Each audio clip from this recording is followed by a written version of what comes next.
નમસ્કાર સાથીઓ, હું આપ સૌનો ભાઈ રાજુ કરપડા। હાલ જે ગુજરાતની અંદર જે ઘટના ઘટી બોટાદ માર્કેટિંગ યાર્ડને લઈને આપ સૌએ નજર સામે જોયું કે જે લોકો ખેડૂતોને લૂંટી રહ્યા હતા એ યાર્ડના સત્તાધીશો, કમિશન એજન્ટો અને એની સાથે વેપારીઓ, આ તમામ લોકો જ્યારે ગુજરાતના ખેડૂતોને લૂંટી રહ્યા હતા ત્યારે એક બોટાદ માર્કેટિંગ યાર્ડમાંથી કડદા પ્રથા બંધ કરાવવાની લડાઈ હું અને મારા સાથી મિત્ર પ્રવીણભાઈ રામે લડવાની શરૂ કરી। ક્યાંક ને ક્યાંક વેપારીઓને બચાવવા માટે થઈ અને તંત્ર આખી સિસ્ટમ કામે લાગી।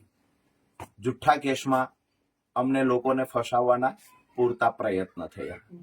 દુઃખ એ વાતનું છે કે અમારા પર ગુસ્સો હતો સત્તામાં બેઠેલા લોકોને, આ ગુસ્સો મારા નિર્દોષ ખેડૂતો પર ઉતારવામાં આવ્યો।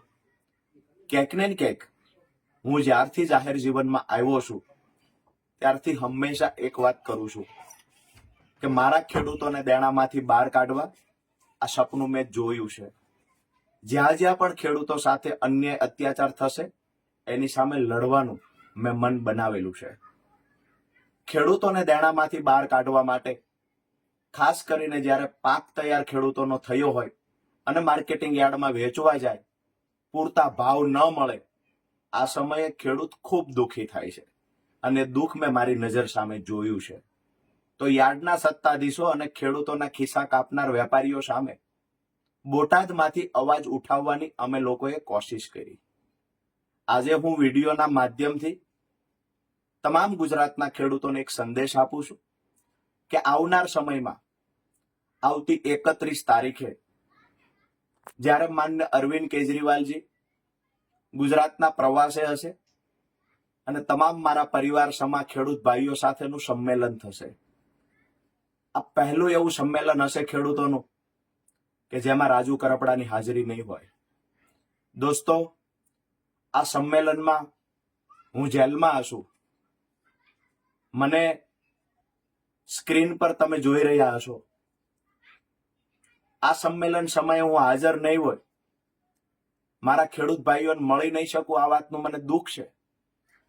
પણ ખુશી એ વાતની છે કે આજે હું જેલમાં છું તો કોના માટે છું? મારા ખેડૂત પરિવારોને દેણામાંથી બહાર કાઢવા માટે, અમારા ખેડૂતોને બચાવવાની લડાઈ હું અને મારા સાથી મિત્ર પ્રવીણભાઈ લડ્યા, જેના કારણે આજે અમે જેલમાં છીએ। દોસ્તો, જેલમાં ગમે એટલું રહેવું પડશે, અમે રહેવા માટે તૈયાર છીએ। પણ જે બોટાદમાંથી ક્રાંતિની શરૂઆત થઈ છે, આ દરેક ઘર સુધી પહોંચાડવાની જવાબદારી આપ સૌ ખેડૂતોના માથે છે। પરિવારથી દૂર છું, જેલમાં છું, મારા ખેડૂતોથી દૂર છું, તમને બધાને મળી નથી શકતો એ વાતનું દુઃખ છે। પણ આવનાર સમયમાં આપણી લડાઈ રંગ લાવશે। વર્ષોથી જે ખેડૂતોને દેવામાં ડૂબાડવાના પ્રયત્ન થયા છે, ક્યાંક ને ક્યાંક સરકારની કૃષિ વિરોધી નીતિ સામે અવાજ ઉઠાવવાનો પ્રયત્ન જે ખેડૂતોએ કર્યો છે, આ ખેડૂતોને શુભકામનાઓ પાઠવું છું। આવનાર દિવસમાં રાજુ કરપડા અને પ્રવીણ રામ જેલમાં રહેશે, એ જેલમાં રહ્યા પછી પણ ગુજરાતના દરેક ઘર સુધી આ ક્રાંતિની મશાલ પહોંચાડજો। દોસ્તો, જ્યારે જેલમાંથી બહાર નીકળશું ત્યારે ફરીવાર હું મારા પરિવાર સમાન ખેડૂતને મળીશ। ત્યાં સુધી જ્યારે પણ તમારા ઘરમાં નાના એવા પરબ તહેવાર આવતા હોય, તમારા ભાઈને યાદ કરજો। આજે ખેડૂતો માટે લડતા લડતા જે પણ ભોગવવું પડશે તે તાનાશાહોને કહીએ છીએ કે મને જેલમાં રાખો, મારી પીઠ તોડી નાખો, મારી પર જે કરવું હોય તે કરો, પણ રાજુ કરપડાએ સપનું જોયું છે, મારા ખેડૂતોને દેણામાંથી બહાર કાઢીશ। માત્ર સ્ટેજ પરથી ભાષણ કરવા, વાતો કરનારા નેતા નથી દોસ્તો।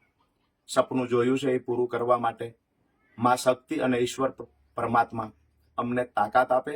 તમારા બધાના આશીર્વાદ થકી આવનાર સમયમાં આ લડાઈ મજબૂતાઈથી ગાંધી ચિંધ્યા માર્ગે લડીશું। આપ સૌનો નાનો ભાઈ રાજુ કરપડા।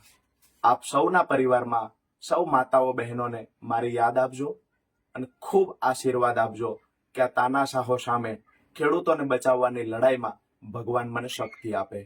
આપ સૌનો આભાર।